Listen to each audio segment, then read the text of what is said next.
This newly created green space and playfield is at Congress Extended Year-Round School. The first large green space of its kind at an MPS school, it should go a long way to cutting down on cuts and scrapes common on asphalt play areas. Our playground was all asphalt, and now the children will be able to practice soccer instead of having to leave our school and go to another area. They'll be able to practice soccer. They won't get hurt like they have been when they play football and some of the other games.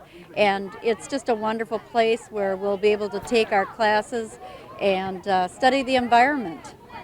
The project to turn asphalt play areas into green spaces began in 1999. The 53rd Street School was the first to remove its asphalt surface, ready the site for planting, and transform it with 31 new trees and a newly created green space. There are now about 30 with similar projects. But the Congress School project, which began in March of this year, had bigger plans. Here, the Milwaukee Public Schools removed about a third of the asphalt area. The ground was excavated, then backfilled with topsoil so that trees and grass could be planted. It's a coordinated effort of MPS, Greening Milwaukee, and the City Forestry Department. Greening Milwaukee's role is to provide trees. MPS's responsibility is to pull up that hot asphalt and put some topsoil down and some grass. And of course the teachers, in terms of using this as an outdoor classroom, is important as well. The Milwaukee Kickers Soccer Club provides outdoor recreational opportunities through soccer, teaching life skills for students and kids through soccer. And forestry? Our role is technical assistance. We want to make sure that they're planting the right kind of grass, they're planting the right kind of trees out here, and we do technical assistance and help the teachers revolve curriculum around the outdoor classroom, so to speak. So we're here as advisors to make sure that the project goes smoothly.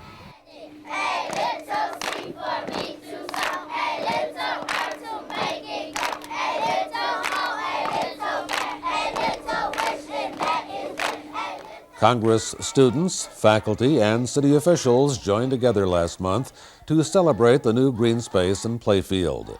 Students rapped, sang songs, and took part in a number of activities that celebrated the environmental benefits of trees and grassy areas. A number of students were selected to participate in the planting of some of the new 11 trees around the playfield. So what you would do is take a shovel, okay? Throw a shovel full of dirt in, okay?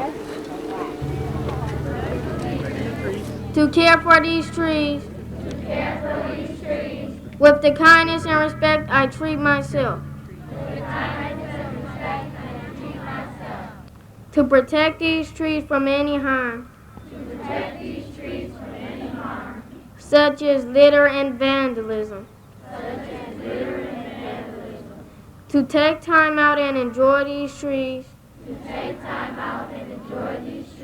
In every season.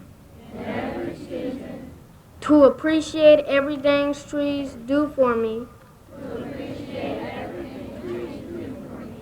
Like giving me oxygen to breathe. And just think of how good the people feel about it who live around the outside of the school grounds.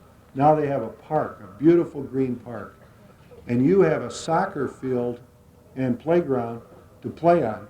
Some of the things that are going on here make me extremely proud. This is one of the model schools for MPS, and it's something that each one of you need to take a lot of credit for because you all make it happen. So give yourselves a hand. The Greening Milwaukee Schools project not only provides a safer and learning environment, it also makes the play area more comfortable, 15 to 20 degrees cooler than an asphalt surface. In addition, the grassy areas reduce stormwater runoff. Look for more schools to get this treatment. Absolutely. There are about 100 schools that are participating in the Greening Milwaukee Schools program. And we're going to try to do as many as we can in the next 4 years. And every school is slated to have something done, whether it's trees, and it may be turf, or it may be both.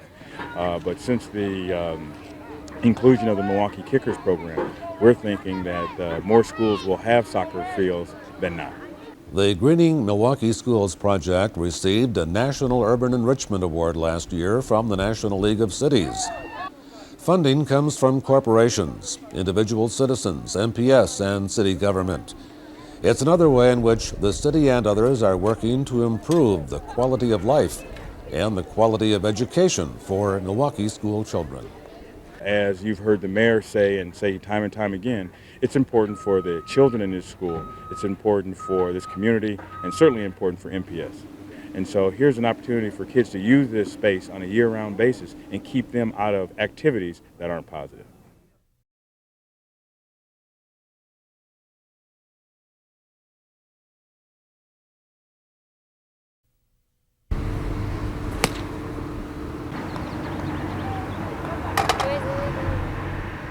These kids are being introduced to the game of golf at the Bridging the Gap Golf Learning Center.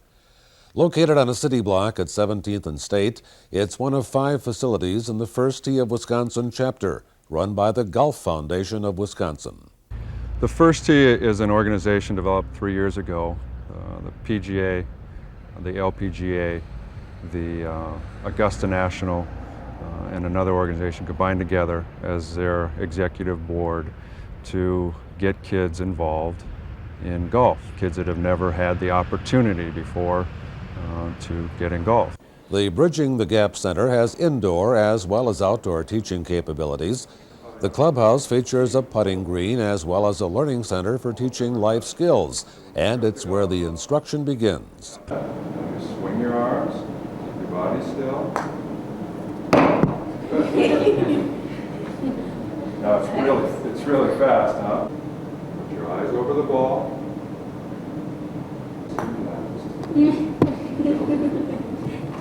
The outdoor components include a 9-hole putting green and a short driving range. 7th and 8th graders from the Indian Community School were learning the game the day we visited. The National Golf Foundation says only 2% of children ages 12 to 17 ever try golf, and only 5% of the nation's golfers are minorities. First Tee hopes to improve those numbers and is getting a good response. Most of the kids that are just walking by, in the neighborhood are sticking their noses right through the fence and saying, hey, can we be a part of this? So that happens with almost every kid that walks by here. And that certainly means a lot to us that there's some interest and there's some curiosity there as well. So it's been a great response. The Golf Foundation says major barriers for inner-city kids are the lack of places that welcome them, places they can get to and afford. First Tee tries to address all those concerns. We're working with the Kids on Course program, with the Golf Owners Association, and getting those owners to, once our kids have finished our programs, anywhere in the state, and we have 5 First Tee sites in the state, and once they finish our programs, they'll be able to access those golf courses for very minimal fees. All of your fingers touching? Get them, no, all of them touching, all 10 of them. Keep going, keep going, keep going. The First Tee of Wisconsin, Bridging the Gap Golf Learning Center, opened in April with the help of many corporations and city officials.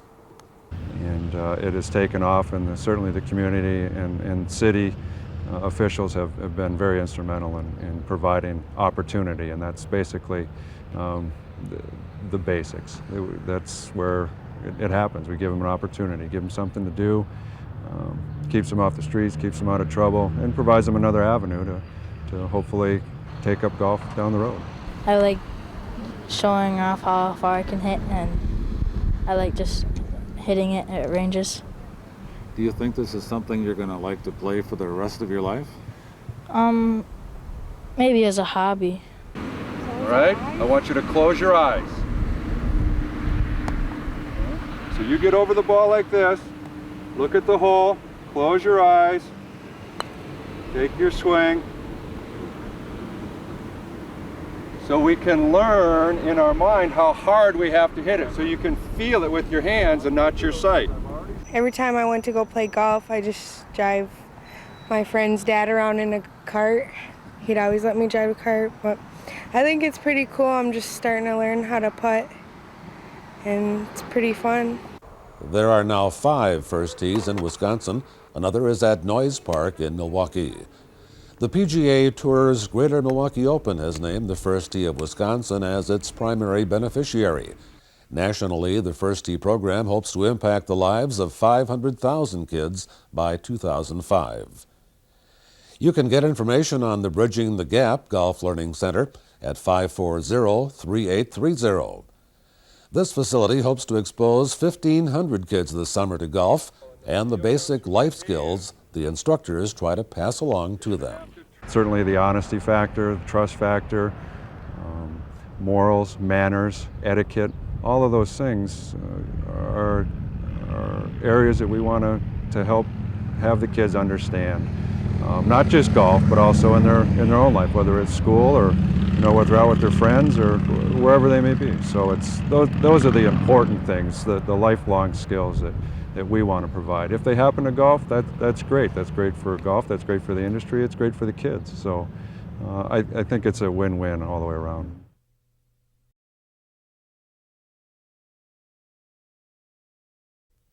Last month in our neighborhood report, we mentioned the former home of the old Milwaukee Brewers, Orchard Field, torn down to make way for I-43. Another old home of the Milwaukee Braves and Brewers, and the new Brewers home play a prominent role in our neighborhood of the month, Story Hill. The new Miller Park and the East-West Freeway help form the southern boundary of the Story Hill neighborhood, hidden behind a tree-lined street just north of I-94. The neighborhood poster depicts one of the spacious Tudor-style homes built here in the 1920s. It's named after Hiram Story, who settled east of here, brought his family here, and started to farm, and then decided that quarrying was the better bet for him. Ida Story's late husband Charles was a great-grandson of Hiram Story. Born in 1818, Hiram Story arrived here in 1843 and soon owned 160 acres west of the city, nearly all of the present neighborhood. Passed up the downtown, so to speak, because they realized that this place west of the valley was fertile ground for farming. And as the story goes, the storm uprooted the tree and they discovered the what became known as Lannonstone. Hiram's brother joined him in mining the Lannonstone quarry, one of several in the area. They built their homes on the high ground above the quarry, which closed in the 1940s. It covered what is now the Highway 41 Expressway and the north parking lot of Miller Park. Charles and Ida Story moved into the neighborhood in 1959, not even aware of its history. Well, then his aunt, who lived around the corner on Story Parkway, kind of brought us up to date on everything. And it was interesting, to say the least. But we would have bought it anyway. Well, the only thing about the name is whenever, especially when I lived there, especially the people that I would be introduced to, they'd say, Story, are you any? I said, yes, I am. The Hiram Story home was located near the area of today's 45th and Blue Mound. Ida says her husband's parents told him stories of the old homestead. Well, I think he was more impressed with the fact that they had maids that would come and wait on them, because in later years nobody had help at all. And the special rooms and looking down, behind into the quarry.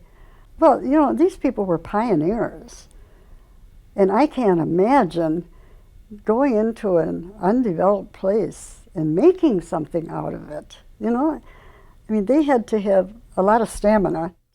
Calvary Cemetery opened in 1857. It brought some of the first non-rural development to the area. But it was difficult to get there. This photo shows Old Blue Mound Road through the valley up the steep bluffs and the Story Mansion to the left of the pole. Holy Cross Parish was founded in 1879 to minister at graveside services and to area families. A streetcar trestle built across the valley in 1892 helped bring in urban development. A trace of that roadway remains, a narrow belt of green space between 52nd and 53rd Streets south of Wells. In 1911, the Grand Avenue Viaduct opened to traffic, and the Story family, by now in its second generation of quarrymen, opened the first Story Hill subdivision between Blue Mound and Wisconsin Avenue, east of 51st Street. They expanded to the north in 1923 and to what is now Story Parkway in 1927. Milwaukee annexed the land in 1925. Then, as now, many professionals and businessmen live in Story Hill. The John Tracy family lived here on Woodland Court. You might remember his son, Spencer, who left in 1921 to begin a career in Hollywood. Story Hill passed through a series of architectural styles from 1915 to 1955, and each has left a mark on the neighborhood. Throughout the years, development occurred, and we're a neighborhood that has been built up over 3 different decades, really, starting the 19-teens, and then into the early part of the 1920s, and then the later part of the 1920s. We have about 300 neighbors throughout the neighborhood, and we are pretty much the center of Milwaukee County. So it's very easy to come to our neighborhood. It's very easy for us to go to other parts of the city, in the county, and wherever we have to go. Story Hill resident Richard Panlanier moved into his home 56 years ago.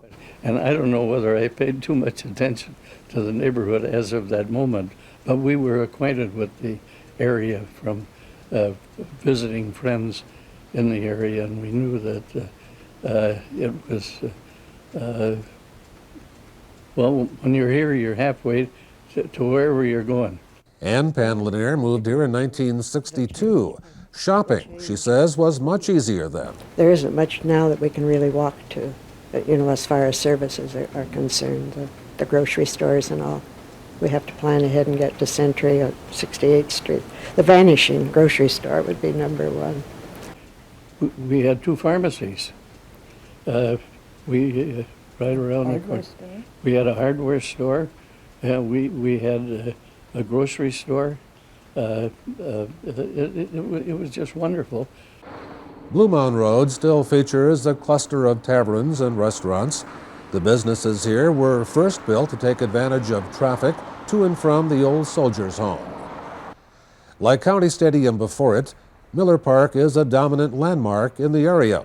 Baseball and freeways have become an important part of the area's character. We're kind of a little enclave here in the city. It also helps us to get where we want to go. So we really don't see it too much as a problem. We see it more as an asset. In 1959, the expressway wasn't even in yet, and traffic was horrendous. If you wanted to get out of your driveway when there was a ball game, you had to plan ahead. We would sit on our porch and try to guess the attendance figures, which was surprisingly, you can tell by the amount of cars that go in how big a crowd it's going to be. The old stadium, I think all the young boys knew how to... And some girls. And some girls, yes. How to get around all the guards, and how to get in there, and how to get baseballs and bats and so on. and some of the very prominent people in society had ways of sneaking in and sneaking out.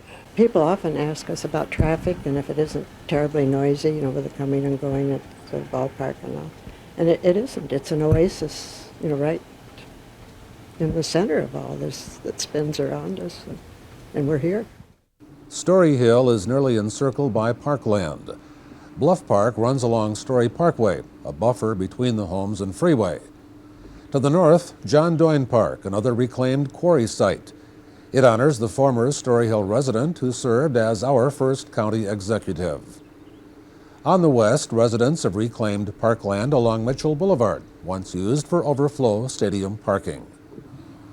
Story Hill today is a mix of longtime residents and new growing families. Because of its location and strong housing stock, houses here don't stay on the market very long. It's good to see the new families, the younger families coming in, and they're excited about it. We've got a great neighborhood. We have a diversified neighborhood, which I'm happy to see in the last few years, and we'd welcome anyone to come and visit us whenever they can. Ida Story downsized after living in the Story Hill neighborhood for 40 years. She says the stable and historic neighborhood is just as attractive as ever. And today, when you look and drive through that neighborhood, I can see why people say, boy, I'd sure like to live here. It's a neighborhood everybody would love to live in, and I think that says it all.